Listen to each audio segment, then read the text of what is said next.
Hey everyone, it's Floaty, and today I'll be showing you one of my new builds. So this is part of my latest project, Seashell Drive, and we'll be touring this one, Contemporary Coastal. So info about this build, I don't have the exact price, but this house is around 500k, but minus the trees, which there's like 1, 2, 3, 4, 5, 6 trees.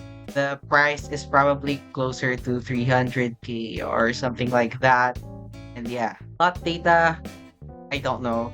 And yeah, but I think we should start with the tour. Start with the outside. So the outside's very boxy, modern, and contemporary once again, but this is more modern rather than contemporary if you were to ask me. And this house takes a lot of inspiration from mid-century modern elements, from the materials I use to some elements of design that I use.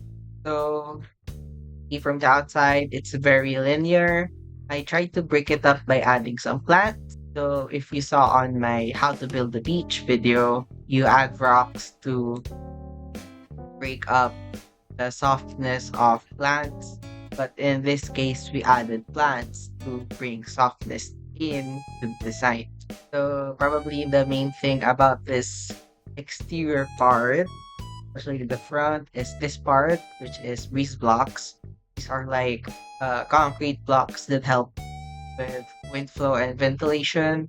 You see it in a lot of not only mid-century modern builds, but like builds from other cultures. I think India uses them a lot. Middle Eastern architecture uses them a lot as well. I think South American, Brazil, Mexico, those types of areas use this in their architecture as well. So for the exterior, we have this massive chunk of stone. Really like this texture. It reminds me a bit of volcanic rock, which I really like for this tropical style build. And for the landscaping, it's pretty simple. Pretty much the same plants all throughout the plots. One thing, keynote about this house is this skylight. I like the addition of that. And so, more info about the house. It's 3 bedroom, 2 bathroom, and has carport for 2 cars and a pool. So let's start on with the tour. So let's start with the carport. Pretty simple. You have access to the backyard from here, but this path is very tall grass. And you have access to the backyard over here. This is much more kept, but there's still tall grass. Pretty much used it as one of my main landscaping parts because I had it already and it works. We could improve the landscaping, it definitely should, but if it ain't broke, don't fix it. You have an access to the backyard over here. You have a laundry area over here. This has outdoor laundry. I didn't have space in the inside. I mean, you could put one inside definitely, but I kind of like having outdoor. It's much more typical to laundries over here where I live. Uh, let's move on to the inside. So when you enter, there's like a dark foyer type of room with stairs going up, and you could go to the left for the main living space.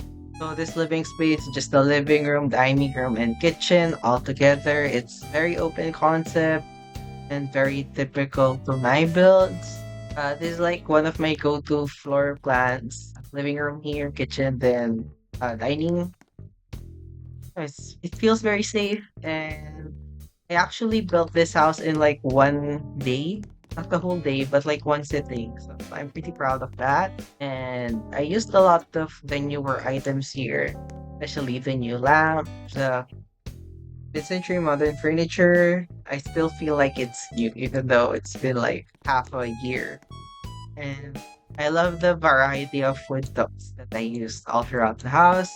And having like this more older type of wood texture adds contrasts and makes it feel like less modern and brings it back to mid-century modern. So another thing about this area There's like separation of light. So this one, the space feels more intimate due to multiple factors. First of all, the landscaping below. It's very closed off with the tall grass and the hedge behind it. Feels like you're not gonna be seen. And the image of clear view towards your neighbors from this part. But still feels that illusion, it gives that illusion of privacy, which I really like about this living space, and having it be more irregular rather than just like uh furniture aligned to the walls. It gives it a much more relaxed and intimate feeling. While on the other side, it's very open. Not only that, it has access to the outdoors, which has a seamless transition because there's no doorway. Really helps makes this space bigger. It also has a massive skylight that allows light in and opens this area up. So that's like one of the things that I really like about this house. For the kitchen and dining room, it's very simple. I went for stuff I already know, and I really like the use of textures. It's pretty much the same. Like the yellow has that texture, green has that one, orange has that one, blue and red. And over here we have bar seating with kitchen. So I think this house is much more, it's a bit similar to the vacation home, but I think this one is like for families or people who live alone or live with a small family, but they like hosting a lot of events. One of the reasons is that there's a lot of seating for eating, and there's also outdoor seating for dining as well. And we have a huge guest bedroom. It's actually the guest bedroom. Could be a master bedroom again, but I treated this as a guest bedroom, even though this is probably my favorite room of the house. Not only do you have a view of the beach, you also have access towards the pool. So this backyard has a small pool, the smaller pool of the two with LED lights all around. They actually look good at night. I really like how the pool looks at night and with the water making the light distort like that. I really like how that looks. It's very futuristic. So again, this is the backyard. They have back access to the beach. This house probably looks better from the back rather than the front, which is not really a bad thing. You have the beach view over here. This is the more important side rather than. And let's go upstairs. Oh, let's go upstairs. There's a bathroom over here.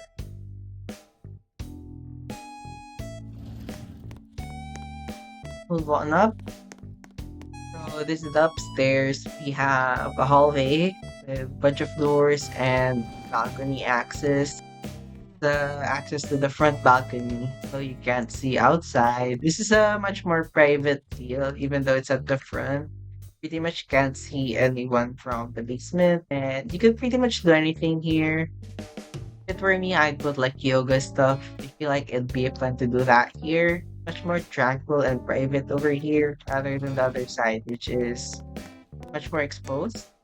Also this thing, like doing is if you remember my contemporary, no, yes, contemporary Adobe, which is one of the inspirations for this house, but this is much more darker and wood type and a much more raw interpretation of contemporary architecture. And contemporary Adobe is inspired by Adobe houses, and like it's inspired also by Marshmallow. But this one is much more low moods. No. We have an opening for a Tree Folks house, which I also did on that house, which I like. But this house is much more boxy. Even though that house is boxy, it looks well. It doesn't have the hard corners that this house had. Maybe let's move on to the bedroom. So this is the first bedroom. Pretty simple actually. It didn't do much on this room. Just like the extra glitching. That's bothering. This bedroom is pretty small in my opinion. Even though 3 by 3 is a decent size for some houses, I think for the scale of this house, it could have been bigger. But I really like this bedroom. Like the colors, the yellow and green.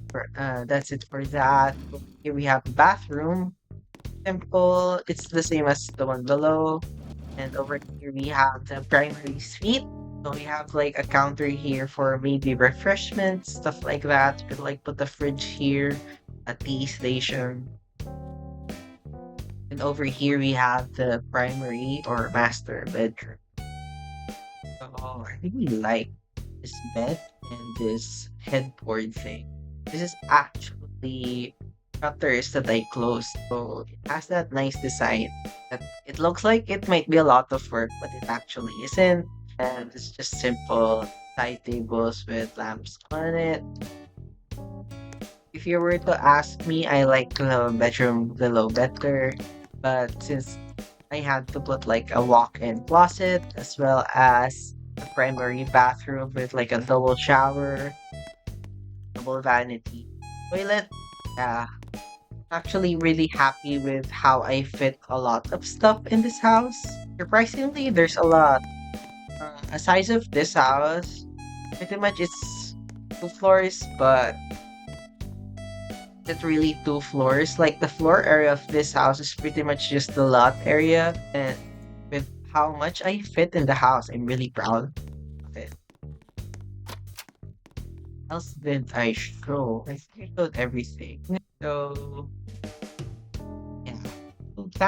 So that is pretty much it for this build. I'll be posting the speed build soon, and I'm really excited to be posting the other parts of the house. I really want them to be all out by the end of August, and that's pretty much only one week left to post them all.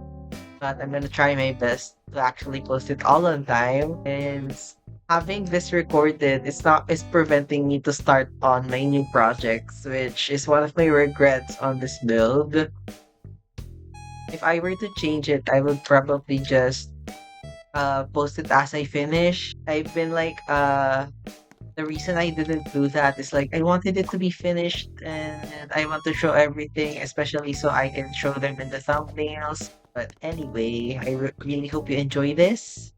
I'll be posting this new build soon, so if you want to see that, make sure to subscribe. It's not a long video actually. I haven't recorded or not recorded. I haven't edited it, and I'll probably do a voiceover. I don't know what stuff to talk about, but I'll figure it out. Yes. Goodbye.